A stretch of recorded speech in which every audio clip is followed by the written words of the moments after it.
Здравствуйте, дорогие друзья! С выходом множества малоисторически достоверных фильмов и сериалов о Великой Отечественной войне наше восприятие тех событий меняется.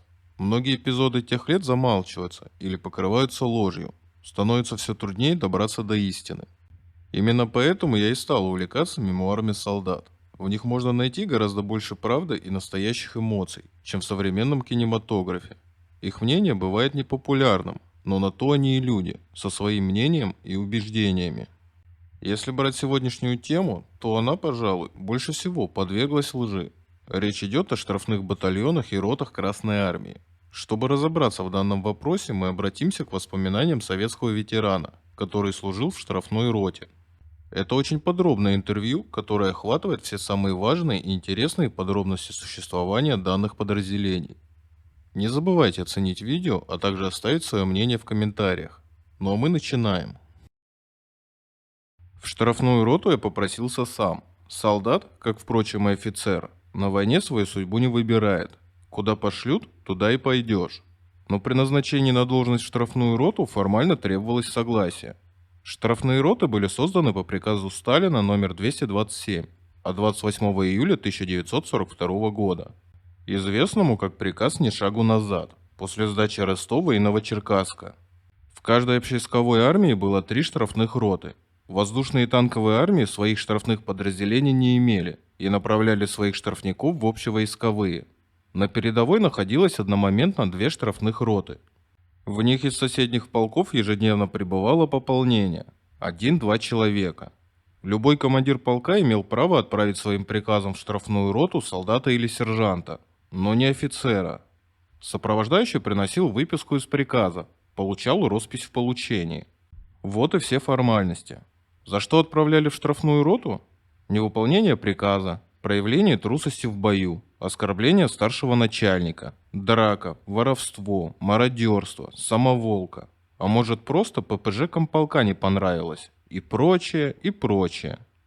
Организация штрафной роты следующая. Штат роты – 8 офицеров, 4 сержанта и 12 лошадей. Находится при армейском запасном полку и в ожидании пополнения потихоньку пропивает трофеи. Из тыла прибывает эшелон уголовников, человек 400 и больше, и рота сразу становится батальоном, продолжая именоваться ротой.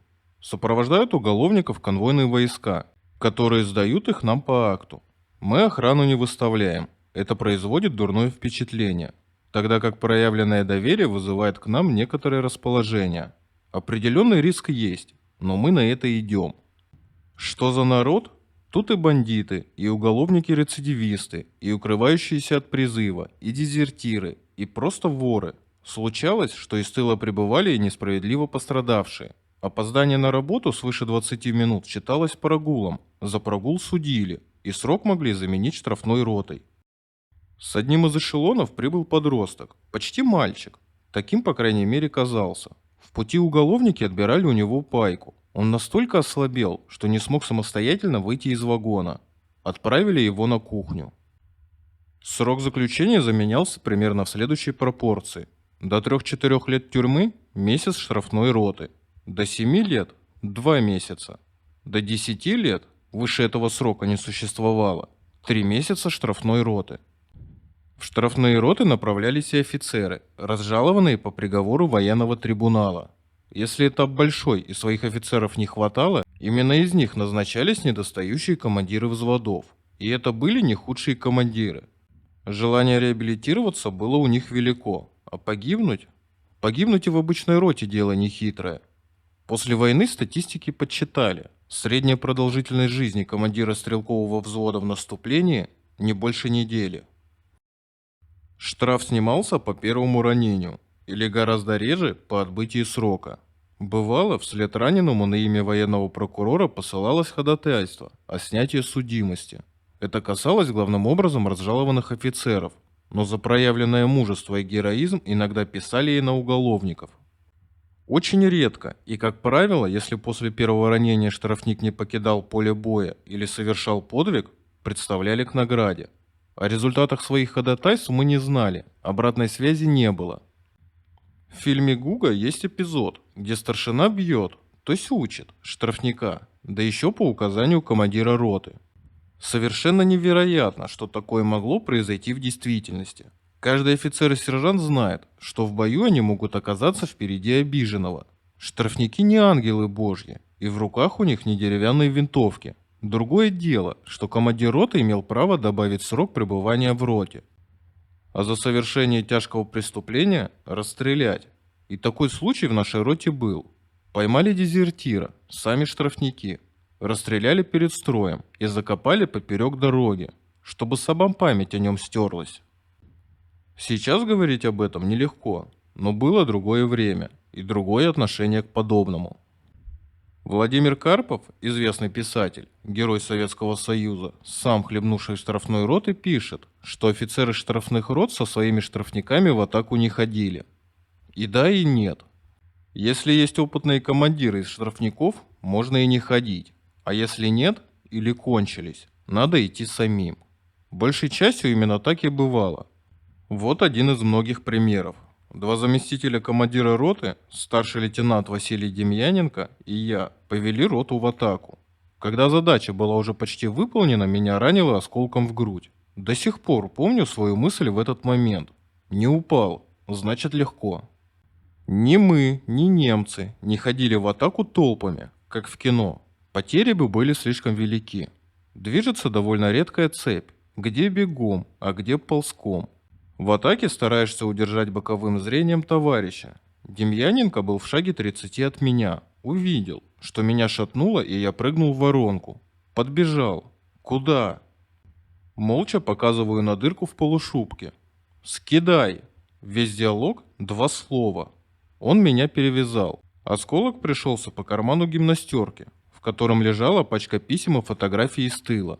Учитывая наш возраст, не только от мамы. Это и спасло, иначе осколок прошел бы на вылет. В медсанбате ухватили этот осколок за выглядывающий из-под ребра кончик и выдернули. И я сразу вернулся в роту. Как же я все-таки попал в штрафную роту? При очередной переформировке я оказался в офицерском резерве 51-й армии, которой командовал генерал-лейтенант Яков Григорьевич Крейзер, после войны генерал армии. Крейзер получил звание Героя Советского Союза в 1941 году, будучи командиром 1-й Московской пролетарской дивизии. В армейском тылу я был впервые. Поразило огромное количество праздных офицеров всех рангов, с деловым видом сновавших с папками и без. Неужели для них всех я здесь работа? Чем ближе к передовой, тем меньше народа. Сначала тыловые, хозяйственные и специальные подразделения, медсанбаты, артиллерия покрупнее, а потом помельче. Ближе к передовой минометчики. Подойдешь к переднему краю, охватывает сиротливое чувство. Куда все подевались?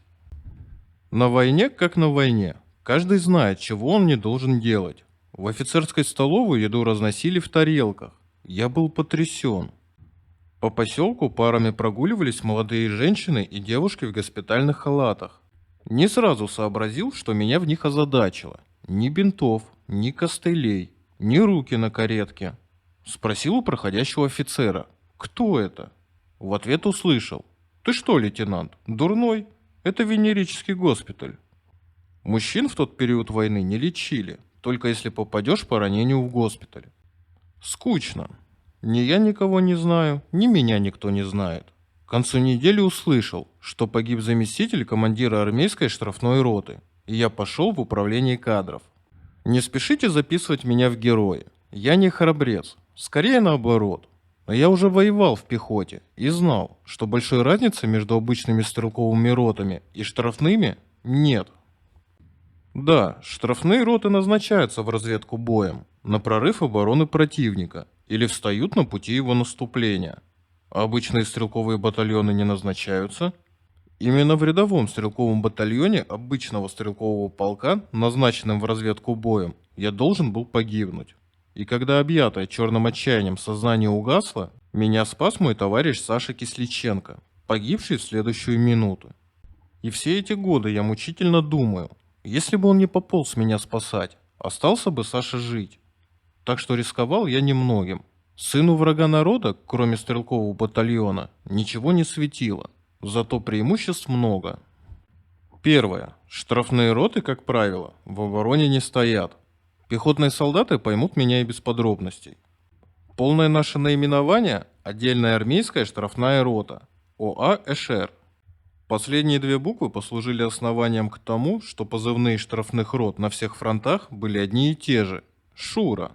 Но особое значение имели первые две буквы. Для обычной роты, кроме своих командиров, в батальоне было два заместителя – парторг и комсорг, да в полку три зама и те же политработники. Еще и в дивизии штабные и политотдел. И все они, поодиночке или скопом, в затишье между боями, когда хочется написать письмо или просто отдохнуть, являются по твою душу занудствовать по поводу чистых подворотничков, боевого листка, партийного и комсомольского собрания. В штрафную роту не придет никто. Мы не их, у них и своих забот хватает. И никто, тем более на фронте, не станет делать больше положенного. А партийной или комсомольской организации у нас просто нет. Штрафные офицеры стоят на партучете в запасном полку, и там изредка платят взносы. Командир штрафной роты по своим правам приравнивается к командиру полка и подчиняется в оперативном отношении тому командиру дивизии, которому будет придан для конкретной операции. Это входит в понятие «отдельное». А армии не до нас. У них дела поважнее. Был, правда, случай, когда приехал майор из политуправления и говорит: «Вы кормите ваших штрафников похуже. Командиры жалуются. Пригрозишь солдату штрафной ротой, а он тебе: ну и отправляйте. Там кормят хорошо». И это так. Обычная рота получает довольствие в батальоне, батальон в полку, полк с дивизионных складов, а дивизия с армейских. Еще Карамзин заметил: если захотеть одним словом выразить, что делается на Руси, следует сказать: воруют. Не нужно думать, что за 200 с лишним лет что-нибудь изменилось. Во всех инстанциях сколько-нибудь да украдут. Полностью до солдата ничего не доходит. А у нас, как это ни странно, воровать некому. И здесь вступает в силу слово «армейское». Наш старшина получает довольствие непосредственно с армейских складов. Правда? И ему смотрят в руки. Но мы не бедные, что-нибудь из трофеев и привезем. Продукты старшина получает полностью и хорошего качества. Водку неразбавленную. Офицерам привезет полушубки длинные, и не суконные бриджи, а широкие галифе синей шерсти. И обмундирование для штрафников получит не последнего срока, а вполне приличное. Кроме того, у нас есть неучтенные кони. Вместо 12 лошадей – небольшой табун. При необходимости забиваем коня помоложе. И что там твоя телятина? Кому-то и огород спашем. Да, еще один важный фактор. Помимо извечной русской жалости к страдальцу-арестанту, каждый тыловой интендант всегда опасался когда-нибудь загреметь в штрафную. Обеспечивали нас честно. Были и другие преимущества. Полуторный оклад, ускоренная даже против фронтовой выслуга лет. Впрочем, я этого почти не ощутил. Курировал нас армейский отдел СМЕРШ. Но я не помню, чтобы они мешались нам под ногами или вообще нас часто навещали. У них в Прибалтике своих дел было не впроворот. Одним словом, живи не хочу. Хорошо в штрафной роте. Хорошо-то хорошо, да не очень. Ближе к концу войны, когда никто уже не хотел умирать, дезертировали сразу 3 человека. Мы с командиром роты предстали перед светлые очи члена военного совета армии, который в популярной форме, с употреблением фольклорных выражений, чтобы было привычнее и понятней, разъяснил, что мы, по его мнению, из себя представляем. Достал из какой-то папки наградные листы на орден Александра Невского на командира и на орден Отечественной войны первой степени на меня. Изящным движением разорвал их и бросил под стол, одновременно сообщив, что присвоение нам очередных воинских званий задержано. И уже в спину бросил: найти и расстрелять. Не нашли, и очень жалели, что не нашли и не расстреляли. Тогда, теперь не жалею. Случались и многие другие эксцессы, за которые совсем не гладили по головке. В литературе утвердилось понятие «штрафные батальоны». Батальон – это звучит гордо. В самом слове есть что-то торжественно печальное, какой-то внутренний ритм и романтика. А в бой идут штрафные роты. Были и штрафные батальоны. Это совсем другое. Штрафные батальоны создавались при фронтах. В конце войны их было в армии около 70. Практически по одному штрафному батальону на каждую общевойсковую армию. В них рядовыми бойцами воевали неразжалованные трибуналом офицеры, в чине до полковника включительно. У каждого своя причина попадания в штрафбат. Оставление позиции без приказа, превышение власти, хищение и даже дуэли. Состав штурмовых батальонов была и такая разновидность. Вышедшие из окружения или бежавшие из плена командиры Красной Армии, прошедшие чистилище лагерей НКВД, где должны были доказать, что не бросили оружие и не перешли на сторону врага добровольно. Для них сроки не варьировались, срок был один для всех – 6 месяцев. Численность переменного состава штрафных подразделений на практике строго не регламентировалась. Батальон мог иметь до 1000 человек. Полк. Но могло быть и всего 100 человек. В управлении кадров на меня посмотрели с некоторым удивлением. У нас там любители работают. Отвечаю. И я буду любитель. Не в тыл прошусь. Получил предписание и задумался. Надо бы с чем-то в роту прийти. Выбор тут небольшой. Постучался в крестьянский дом. Краснее протянул солдатское белье. Хозяйка вынесла бутыль самогона, заткнутую бумажной пробкой. Вещмешка я не носил. Бутыль в полевую сумку не влезает. Запихнул в карман шинели. На подозрительно торчащее горлышко напялил рукавицу. На попутных машинах быстро добрался до передовой. Минометчики, стоявшие на опушке леса, показали на одинокое дерево в поле. КП командира роты. И сказали: «Ты до вечера туда не ходи. Это место снайпер держит на прицеле». Помаялся я, помаялся. До вечера еще далеко. Дай, думаю, рискну. И дернул, что было сил. Тихо. Снайпер, видимо, задремал. В углу землянки сидел малого роста старший лейтенант. Он представился. Демьяненко Василий, зампостроевой.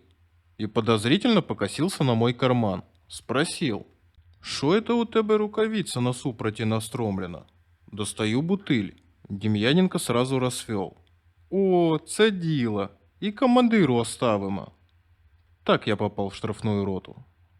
На этом сегодня все. Конец первой части. Если понравилось видео, то поддержите его лайком, а канал подпиской. Всем пока. До новых встреч.